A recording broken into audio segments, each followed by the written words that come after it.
முருகன் 2 கையில கொடுக்கிறவரோ 4 கையில கொடுக்கிறவரோ 6 கையில கொடுக்கிறவரோ கிடையாது. 12 கையில தரக்கூடியவர்.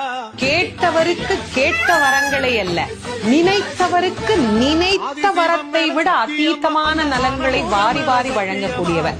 அவர் 12 கையில கொடுப்பார், வாங்குறதுக்கு நமக்கு தான் 2 கை பத்தாது. அப்பேற்பட்ட வள்ளலாக விளங்கக்கூடியவர் முருகப்பெருமான். அவர் வள்ளல்னா பக்கத்துல இருக்கிற அம்மா சும்மா கிடையாது, அவள் வள்ளி. இவர் 1 கொடுத்தா அந்த அம்மா 2 கொடுங்கன்னு வாழலாம். அப்படி கணவனும் மனைவியும் போட்டி போட்டுக்கிட்டு நமக்கு கொடுக்க தயாரா இருக்கிறாங்க. வாங்குவதற்கு நாம் என்ன செய்ய வேண்டும்? அவரை நினைக்கணும். எப்படி நினைக்கணும்? அரை நிமிஷமாவது நினைக்கணும்.